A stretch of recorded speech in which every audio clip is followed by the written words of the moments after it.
Assalamualaikum warahmatullahi wabarakatuh. Kali ini saya akan menjelaskan mengenai siklus asam sitrat. Oke, kalau kita lihat pada ringkasan metabolisme di bawah ini, ya di sini ada yang namanya metabolisme protein, metabolisme karbohidrat, dan metabolisme lipid. Nah, di mana yang kita pelajari ini adalah baru tahapan karbohidrat, ya. Nah, karbohidrat di sini dia akan mengalami glikolisis, ya, dari glukosa 6-fosfat atau dari glukosa yang difosforilasi menjadi glukosa 6-fosfat, kemudian diubah menjadi asam pirufat, ya, 2 asam pirufat oleh proses glikolisis. Nah, asam pirufat ini nanti akan mengalami dehidrogenasi menjadi asetil-CoA. Nah, dalam bentuk asetil-CoA inilah ya molekul bisa masuk ke dalam siklus asam sitrat. Dan perlu diingat kalau siklus asam sitrat ini adalah suatu siklus di mana senyawa hasil perombakan asam pirufat dalam proses fermentasi aerob atau kondisinya aerob yang membutuhkan oksigen. Oke, mengenai siklus asam sitrat itu sendiri, nah jadi pertama kali ditemukan oleh Krebs tahun 1937. Jadi namanya itu adalah Daur Krebs. Nah, siklus asam sitrat itu sama dengan Daur Krebs atau siklus Krebs atau siklus TCA atau tricarboxylic acid cycle atau siklus asam trikarboksilat sama. Nah, jadi kenapa namanya siklus? Karena dia bentuknya itu berputar. Apa sih siklus asam sitrat? Itu adalah jalur terakhir tempat metabolisme oksidatif karbohidrat, pertemuan asam dan asam lemak dan pengubahannya menjadi energi, rangka karbonnya menjadi CO2 dan H2O. Siklus asam sitrat atau TCA merupakan proses oksidasi menyediakan energi untuk pembentukan ATP. Nah, jadi karena dia untuk pembentukan ATP, maka reaksi yang terjadi adalah katabolisme dan reaksinya adalah eksergonik. Ini merupakan suatu jalur aerob karena memang dibutuhkan oksigen sebagai penerima elektron terakhir.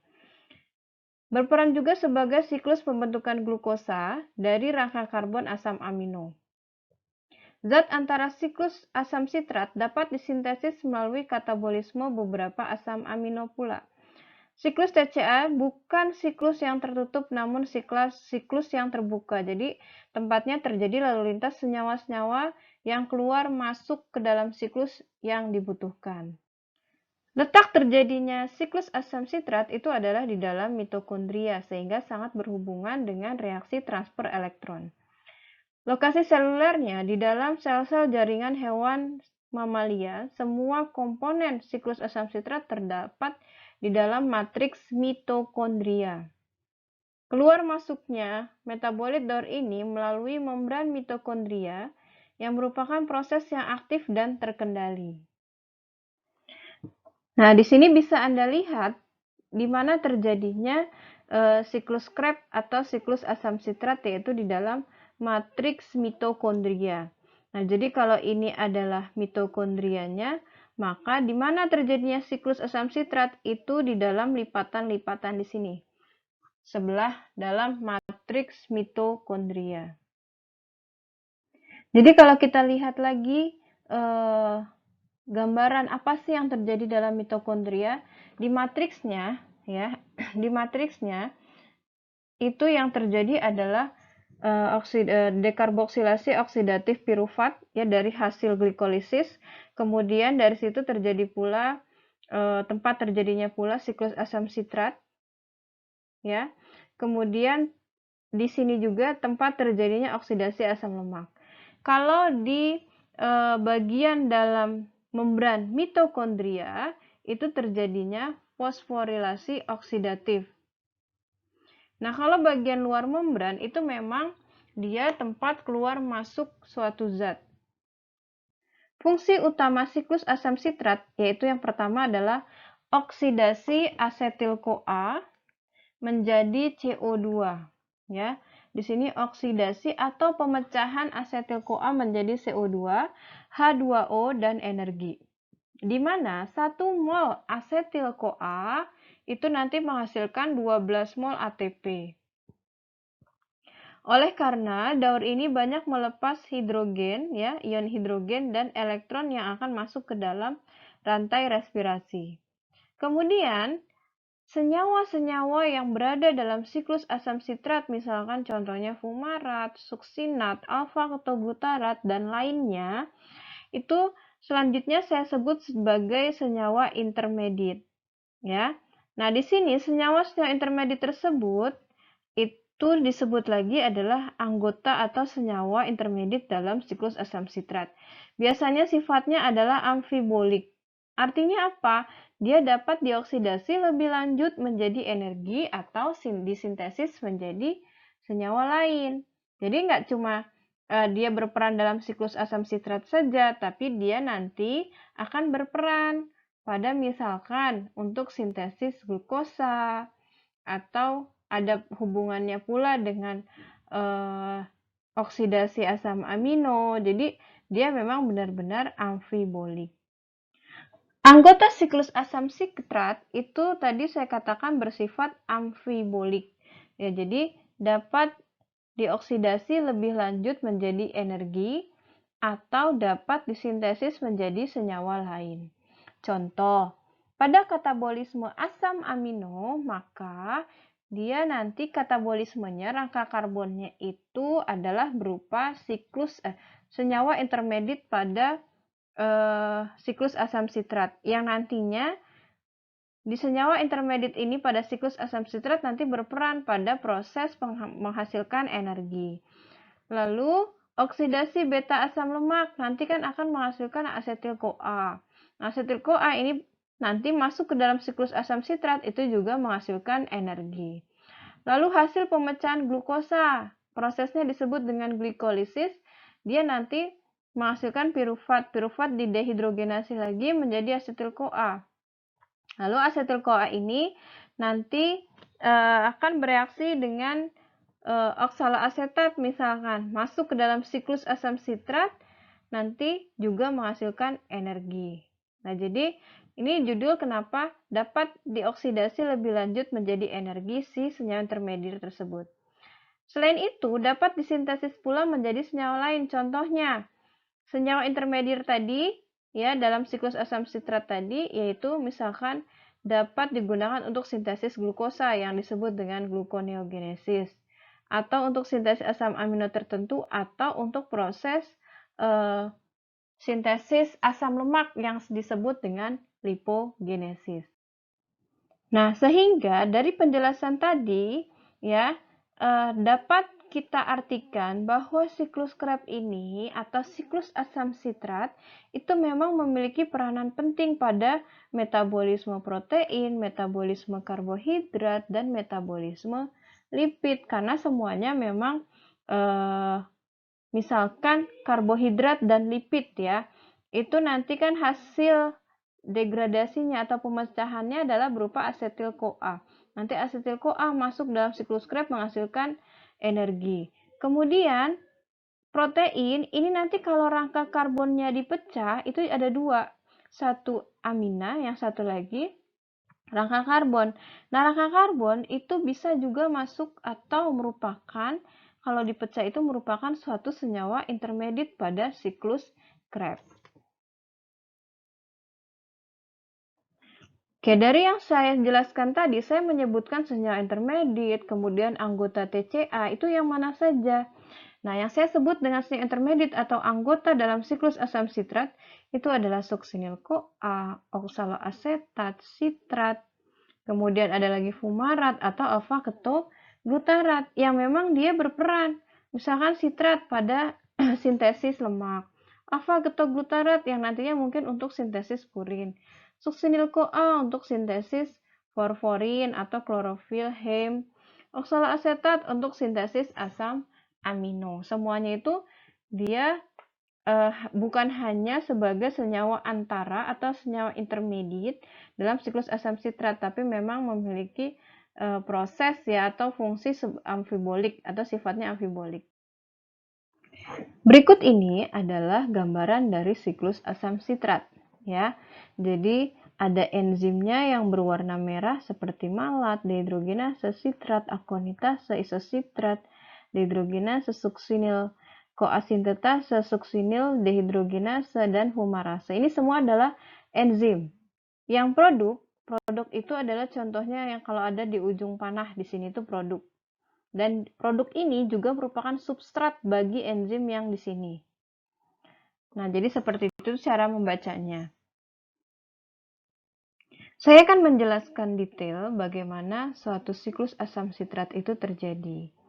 Nah, jadi ada suatu senyawa asetil-CoA entah dari hasil pemecahan asam lemak ya, oksidasi asam lemak atau hasil dari pemecahan asam pirufat dalam kondisi aerob. Nanti satu molekul itu masuk ke dalam siklus asam sitrat. Syarat masuknya itu apa? Dia harus ada senyawa oksaloasetat dulu yang ada di dalam siklus asam sitrat. Nanti prosesnya adalah kondensasi digabung di sini. Nah, kondensasi hingga menghasilkan sitrat. Kemudian, sitrat ini akan mengalami dehidrasi. Apa sih dehidrasi? Jadi molekul airnya itu lepas. Dan selain dia melepaskan molekul air, ternyata produknya itu adalah cis-akonitat. Cis-akonitat akan mengalami hidrasi, masuk lagi molekul air, di sini terbentuklah isositrat. Lalu isositrat ya, nanti di sini akan menghasilkan suatu energi yang namanya NADH ya, dan produk itu dalam bentuk alfa-ketoglutarat. Alfa-ketoglutarat akan mengalami dekarboksilasi oksidatif, menghasilkan suksinil-CoA dan NADH lagi. Nah, kemudian suksinil-CoA itu akan mengalami fosforilasi membentuk suksinat dan ada energi yang dihasilkan ya biasanya itu dalam bentuk GTP, tapi di sini yang dituliskan adalah ATP. Nah, GTP dan ATP ini setara. Suksinat nanti akan mengalami dehidrogenasi. Dehidrogenasi membentuk fumarat dan menghasilkan pula FADH, ya, suatu energi. Fumarat akan mengalami hidrasi. Di sini buktinya ada molekul air masuk, ya. Dia bereaksi dengan air, menghasilkan malat. Malat mengalami dehidrogenasi ya membentuk oksaloasetat kembali dan energi dalam bentuk NADH. Nah, oksaloasetat di sini kalau sudah kebentuk nanti ada molekul asetil-CoA masuk lagi, bereaksi lagi terus begitu selanjutnya. Oke, sekarang dari berdasarkan siklus ini bisa kita lihat berapa jumlah NADH yang diperoleh itu ada 1, 2, 3 ya. Ada 3 NADH yang setara dengan 3 ATP. Jadi kalau kita kali NADH-nya ada 3. Kemudian 3 dikali 3 jadi 9 ATP. 9 ATP tambah 1 dari sini GTP ATP jadi 10. Kemudian tambahkan dengan FADH juga. FADH di sini melibatkan 2 molekul ATP sehingga yang diperoleh adalah 12 ATP. Nah, biasanya siklus asam sitrat di sini senyawa yang masuk adalah asetil-CoA. Asetil-CoA itu merupakan senyawa hasil pemecahan lemak dan karbohidrat. Kalau oksaloasetat, fumarat, dan alfa-ketoglutarat yang memang sudah ada dalam siklus asam sitrat itu biasanya merupakan suatu hasil pemecahan atau katabolisme asam amino dan protein. Sehingga dalam siklus asam sitrat, masuknya asetil-CoA ke dalam siklus tersebut, selanjutnya dioksidasi melalui beberapa tahap reaksi yang kompleks, nanti akhirnya akan menghasilkan CO2, H2O, dan ATP. Siklus asam sitrat atau Daur-Krebs juga merupakan bagian rangkaian proses pernafasan yang panjang dan kompleks, yaitu yang melibatkan oksidasi glukosa, ya. Kalau dikaitkan dengan proses pernafasan siklus asam sitrat ya, jadi ada beberapa tahap sebelumnya yaitu ada glikolisis, kemudian konversi atau perubahan pirufat menjadi asetil-CoA. kemudian asetil-CoA tersebut masuk dalam siklus Krebs, lalu terjadi transfer elektron sehingga terjadilah suatu proses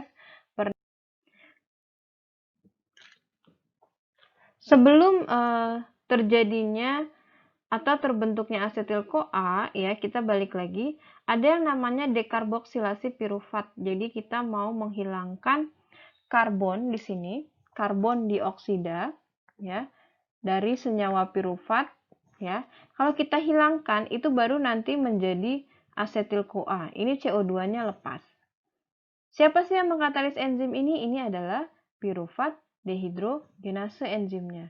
Lalu dia membutuhkan apa saja? Tentu saja membutuhkan suatu koenzim atau kofaktor TPP atau vitamin B, B1, kemudian ada lipoat dan FAD.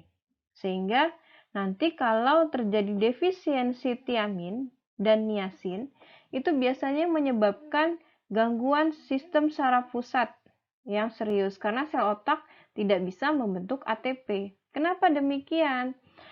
Kalau kekurangan TPP dan lipoat di sini, maka pirufat dehidrogenase itu tidak bisa bekerja. Kalau dia tidak bisa bekerja, otomatis tidak ada pirufat yang bisa diubah menjadi asetil-CoA. Kalau tidak ada asetil-CoA yang terbentuk, maka tidak terjadilah siklus asam sitrat. Kalau tidak terjadi siklus asam sitrat, otomatis tidak ada ATP yang terbentuk, sehingga sel otak nanti akan mengalami gangguan sistem saraf.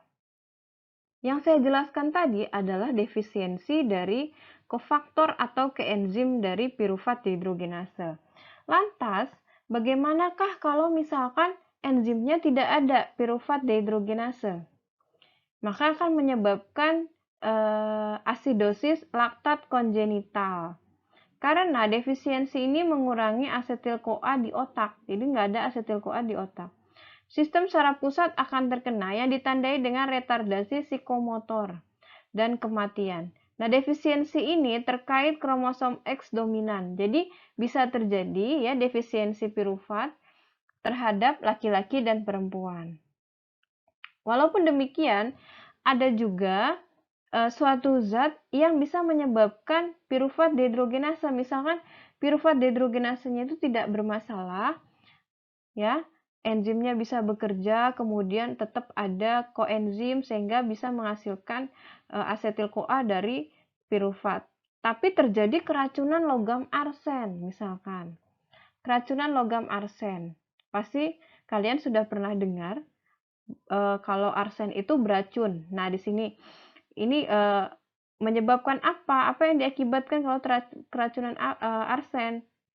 Maka si arsen ini akan berperan sebagai inhibitor dari pirufat dehidrogenase. Jadi nanti si arsen akan berikatan dengan asam lipoat yang merupakan kofaktor dari pirufat dehidrogenase, sehingga pirufat dehidrogenasenya bagaimana akibatnya? Dia menjadi tidak aktif, inaktif, sehingga pirufat nanti terakumulasi, ya, seperti defisiensi kompleks pirufat dehidrogenase lainnya, efeknya juga ke otak sehingga menyebabkan gangguan neurologis bahkan hingga kematian. Sehingga kenapa terjadi keracunan arsen menyebabkan kematian? Ya mekanismenya seperti ini, karena dia membuat inaktivasi pirufat dehidrogenase menjadi tidak bisa bekerja, merubah pirufat menjadi asetil-CoA sehingga tidak terjadi siklus asam sitrat. Berikut ini adalah tahapan reaksi siklus asam sitrat dalam bentuk tabel. Ya, dalam bentuk tabel. Nah, di sini yang terjadi itu adalah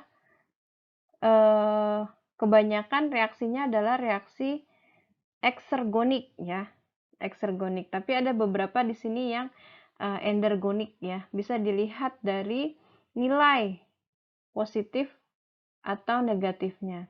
Nah, yang positif ini adalah endergonik. Jadi dia cenderung dia tuh terjadi sintesis. Nah, ini adalah enzim-enzim yang berperan pada 8 reaksi tersebut. Berikut adalah tahapan reaksi lebih detail pada tahap ke-1 di mana asetil-CoA kalau mau masuk ke dalam siklus asam sitrat, dia harus berkondensasi dulu dengan oksaloasetat membentuk sitrat.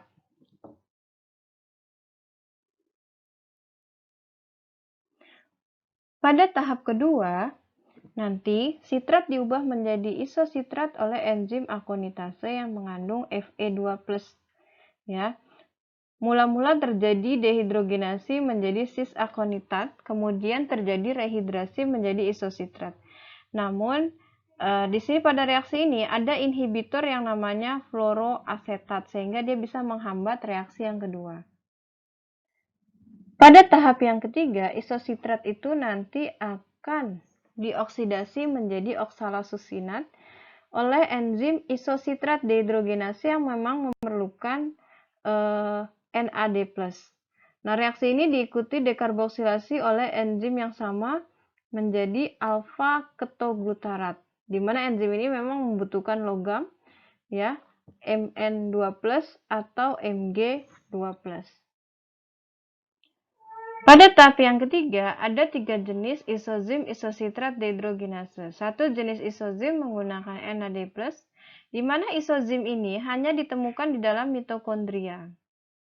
Jadi NADH itu bereaksi dengan H+ yang akan diteruskan ke dalam rantai respirasi transfer elektron. Dua jenis isozim yang lain menggunakan NADP+ dan ditemukan di dalam mitokondria dan sitosol. Pada tahap yang keempat, dekarboksilasi oksidatif alfa-ketoglutarat caranya seperti pada dekarboksilasi oksidatif pirufat. Dia nanti menjadi suksinil-CoA oleh enzim alfa-ketoglutarat dehidrogenase kompleks. Enzim ini membutuhkan kofaktor seperti TPP, lipoat, NAD+, FAD, dan koasetil. Nah, reaksi ini berjalan secara searah dan bisa dihambat arsenit. Nah, arsenit di sini berarti sebagai inhibitornya. Pada tahap yang kelima, ada perubahan dari suksinil-CoA menjadi suksinat oleh enzim suksinat tiokinase. Reaksi ini memerlukan ADP atau GDP yang dengan fosfat akan membentuk ATP atau GTP. Dia juga membutuhkan Mg2+. Reaksi ini merupakan satu-satunya dalam TCA cycle yang membentuk senyawa fosfat berenergi tinggi pada tingkat substrat. Pada jaringan di mana gluconeogenesis terjadi, hati dan ginjal, terdapat dua jenis isozim suksinat tiokinase. Satu jenis GDP dan satu jenis ADP. Pada tahap suksinat dehidrogenase, ya, tahap yang keenam, di sini suksinat dehidrogenase mengkatalisis perubahan suksinat menjadi fumarat. Dan di sini dihasilkanlah FADH2. Nah, reaksi ini biasanya dihambat oleh malonat. Tahap yang ketujuh adalah perubahan fumarat menjadi L-malat oleh bantuan enzim fumarase. Pada tahap yang kedelapan, terjadi perubahan L-malat menjadi oksaloasetat kembali oleh enzim malat dehidrogenase. Dan pada tahap ini dihasilkan NADH kembali. Reaksi total pada siklus asam sitrat ini yaitu di mana masuknya satu molekul asetil-CoA nanti bereaksi dengan 3 NADH dan FAD, kemudian ADP atau GDP, fosfat dan air itu nanti akan menghasilkan 2 karbon dioksida, 3 NADH, 1 FADH2 dan GTP yang setara dengan ATP. Itu untuk satu molekul asetil-CoA saja. Nah, bisa dilihat pada reaksi dehidrogenase yang menggunakan NAD+, itu nanti menghasilkan 3 ATP. Yang menggunakan FAD atau tidak lewat NAD+, itu nanti akan melibatkan 2 ATP. Suksinat tiokinase menghasilkan 1 GTP atau setara dengan 1 ATP. Reaksi yang menghasilkan CO2 yaitu adalah dekarboksilasi oksidatif atau reaksi yang dikatalisis oleh isositrat dehidrogenase dan alfa-ketoglutarat dehidrogenase kompleks. Vitamin apa saja yang berperan di sini? Ada tiamin, niacin, riboflavin, dan asam pantotenat. Bisa kita hitung jumlah energi yang terbentuk. Oksidasi 1 mol asetil-CoA melalui siklus asam sitrat itu nanti menghasilkan 3 molekul NADH. Nah, 3 molekul NADH ini kan satu molekulnya terlibat pembentukan atau pelibatan 3 molekul ATP. Jadi 3 dikali 3. Ini 3-nya adalah 3 NADH dikalikan dengan pelibatan 3 mol ATP. Karena memang satu NADH itu adalah 3 molekul ATP. Sehingga tinggal kita kali yaitu 9 mol ATP. Kemudian, dalam siklus asam sitrat tadi juga menghasilkan 1 mol FADH, di mana 1 mol FADH ini melibatkan 2 mol ATP dalam pembentukannya. Pada reaksi yang dikatalisis oleh enzim suksinat tiokinase juga menghasilkan 1 mol ATP atau yang setara dengan GTP. Sehingga kalau kita total, 9 mol ATP ditambah 2 mol ATP dan 1 mol ATP adalah 12 mol ATP, yaitu suatu senyawa berenergi tinggi. Perhitungannya adalah sebagai berikut. Ini untuk 1 mol asetil-CoA. Jadi 3 NAD menghasilkan 3 NADH, 3 kali 3 itu 9, 1 FADH kali 2 ATP, 1 GTP menghasilkan 1 ATP sehingga menghasilkan 12 ATP per 1 mol asetil. Inhibitor pada siklus asam sitrat itu ada fluoroasetat, malonat, dan arsenit. Nah, berikut ini fluoroasetat ternyata nanti mekanismenya itu dia akan bereaksi dengan koasetil, membentuk fluoroasetil-CoA. Nah, fluoroasetil-CoA nanti akan berkondensasi dengan oksaloasetat membentuk fluorositrat yang dikatalisis oleh sitrat sintase. Fluorositrat akan menghambat akonitase sehingga terjadi akumulasi sitrat. Fluoroasetat didapatkan misalnya atau terdapat pada pestisida. Kalau malonat itu adalah inhibitor untuk enzim suksinat dehidrogenase. Kalau arsenit dia menghambat atau merupakan inhibitor dari enzim alfa-ketoglutarat dehidrogenase. Di awal slide saya sudah menjelaskan mengenai senyawa antara atau senyawa intermedier pada siklus asam sitrat itu bersifat amfibolik. Berikut ini adalah contohnya bagaimana siklus asam sitrat ini memiliki peranan terhadap sintesis asam lemak, ya. Jadi bisa kita lihat, ya, bisa Anda lihat di sini yang bergaris tebal. Nah, yang dibaca itu hanya yang bergaris tebal saja. Nah, kebetulan ini adalah suatu membran mitokondria. Nah, siklus asam sitrat itu berada di dalam matriks membran mitokondria. Sedangkan glikolisis itu di luar membran, ya, di sitosol terjadinya. Nah, saya jelaskan mulai dari proses glikolisis. Jadi, glukosa diubah menjadi pirufat oleh proses glikolisis. Nah, nanti pirufat itu akan masuk masuk atau terkonversi menjadi asetil-CoA oleh enzim pirufat dehidrogenase. Ini terjadinya itu adalah di dalam matriks mitokondria. Nah, kemudian asetil-CoA di sini nanti akan terkondensasi dengan oksaloasetat membentuk sitrat, ya, pada tahap ke-1. Nah, di tahap ke-1 ini nanti kalau memang sudah terkondensasi membentuk sitrat, nanti sitrat baru bisa keluar dari membran mitokondria. Lalu sitrat ini nanti digunakan untuk apa? Untuk sintesis asam lemak, ya. Sintesis asam lemak. Jadi dari sitrat diubah menjadi asetil-CoA. Asetil-CoA inilah bahan baku untuk membuat atau lipogenesis atau untuk sintesis lemak. Nah, berikut ini adalah penjelasan dari gambar tadi, ya. Bagaimana peranan TCA itu berperan pada sintesis asam lemak, dimulai dari proses glikolisis. Oke, kalau tadi peranan siklus Krebs pada sintesis lemak, ya, lipogenesis, ya, di slide sebelumnya tadi. Sekarang bagaimana sih senyawa intermediate yang memang bersifat amfibolik ini berperan pada gluconeogenesis atau pembentukan glukosa. Nah, jadi awal-awalnya itu adalah pemecahan asam amino dulu. asam amino dipecah, itu nanti menjadi amonia dan rangka karbon. Nah, rangka karbonnya siapa? Rangka karbon itu kebanyakan adalah senyawa-senyawa pada siklus asam sitrat di sini. Nah, jadi seperti itu. Di sini, di gambar ini, ikuti saja yang garis tebal. Ya, ikuti saja yang garis tebal sampai nanti membentuk glukosa. Nah, seperti itu.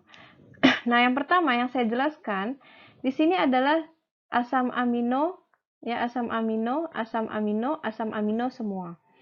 Nah, asam amino hidroksiprolin, serin, sistein, trionin, glisin, triptofan itu nanti akan dipecah. Kalau memang terjadi pemecahan asam amino, rangka karbonnya dari asam amino ini akan berubah menjadi pirufat. Pirufat nanti akan mengalami karboksilasi, kemudian menjadi asetil-CoA dan masuk ke dalam siklus asam sitrat membentuk hingga nanti senyawanya membentuk oksaloasetat, lalu nanti oksaloasetat diubah menjadi fosfoenolpirufat. Fosfoenolpirufat nanti akan membentuk glukosa. Ini disebut dengan gluconeogenesis. Jadi gluconeogenesis itu apa? Adalah suatu proses pembentukan glukosa ya dari yang senyawa non karbohidrat. Kemudian ada senyawa asam amino lain di sini contohnya. Ada isoleusin, metionin, valin. Kalau dipecah menjadi amonia, maka sisanya rangka karbonnya itu menjadi suksinil-CoA. Kalau jadi suksinil-CoA, nanti suksinil-CoA akan berubah jadi pumarat. Pumarat berubah jadi oksaloasetat. Kemudian oksaloasetat menjadi fosfoenolpirufat dan digunakan untuk sintesis glukosa. Sama dengan yang di sini juga. Nah, di sini menjadi glutamat, ya, histidin, prolen, glutamin, rangka karbonnya nanti akan dikonversi lagi menjadi alfa-ketogluterat, masuk ya, diubah menjadi suksinil-CoA, fumarat, oksaloasetat, fosfoenolpirufat, dan selanjutnya. Begitu juga dengan asam amino lain. Jadi seperti itu. Nah, disinilah kenapa dia berperan pada proses pembentukan glukosa.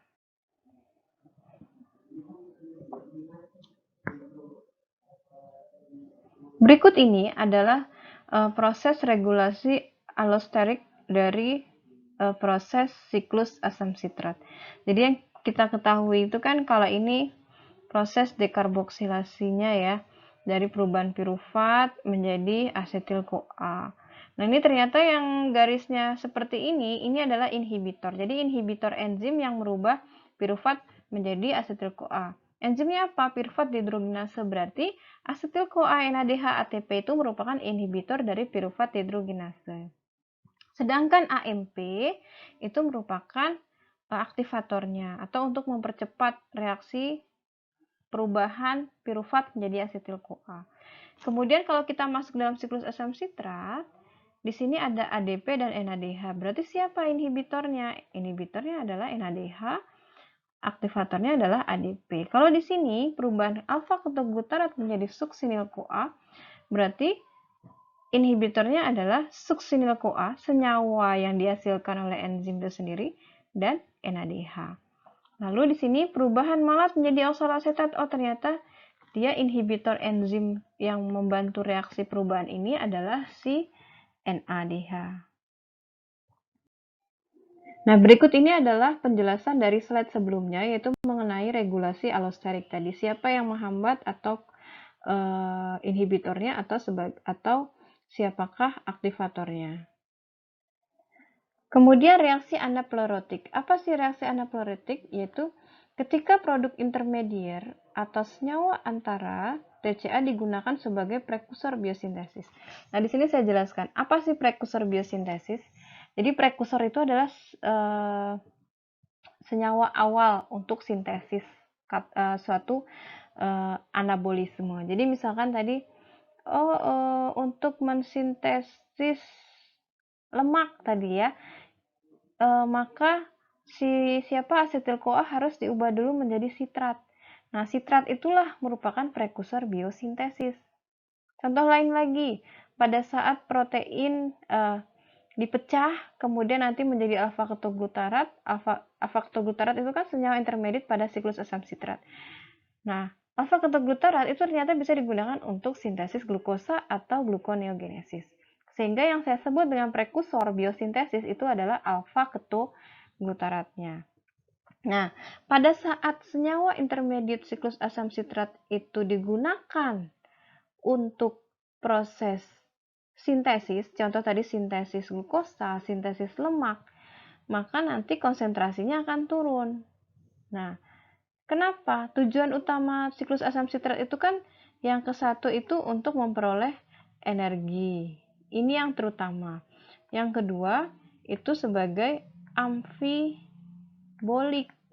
ya, sebagai amfibolik. Kalau memang digunakan untuk proses amfibolik, maka kinerjanya dalam menghasilkan energi itu pada siklus asam sitrat itu akan menurun, sehingga dia akan memperlambat kecepatan siklus asam sitrat.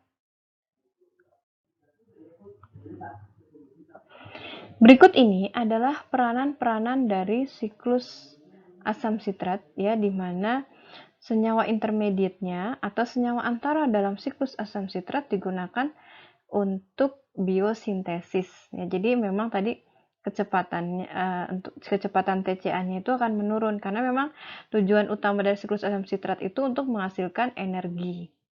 Tapi kalau digunakan untuk sintesis berarti itu kan fungsi yang kedua, bukan fungsi utamanya. Sehingga nanti kecepatannya akan menurun karena dibagi dua. Yang satu untuk menghasilkan energi, yang satu untuk menghasilkan atau untuk berperan pada biosintesis. Contoh, oksaloasetat di sini. Oksaloasetat tadi digunakan untuk apa? Untuk sintesis glukosa di sini. Nah, untuk sintesis glukosa. Kemudian suksinil-CoA. Oh, ternyata suksinil-CoA juga bisa digunakan untuk sintesis heme atau klorofil. Kemudian alfa ketoglutarat, sitrat.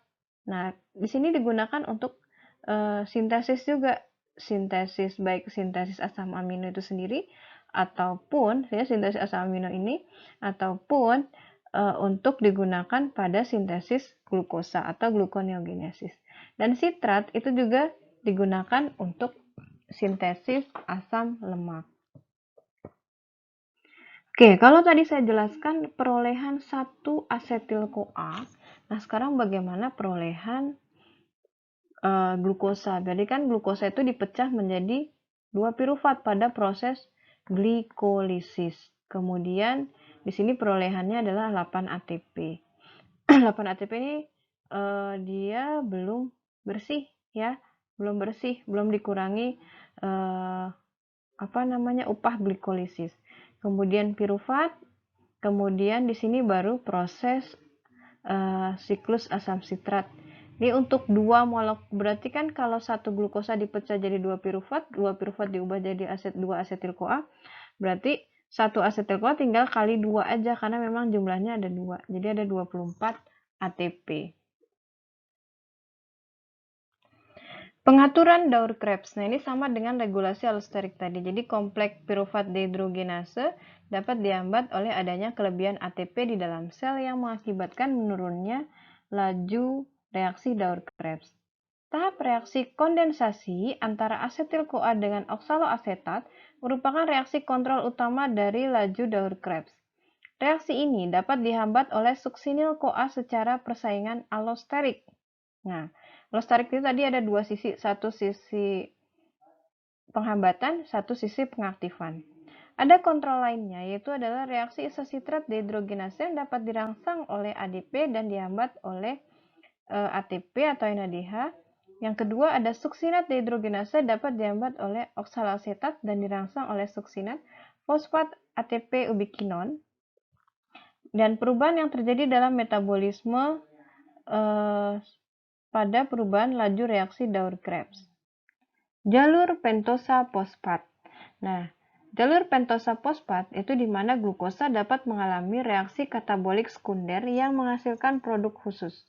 Pada lintas pentosa fosfat, maka glukosa 6-fosfat dapat terdehidrogenasi menghasilkan ribosa 5-fosfat dan NADH oleh suatu reaksi yang berurutan di dalam sitosol.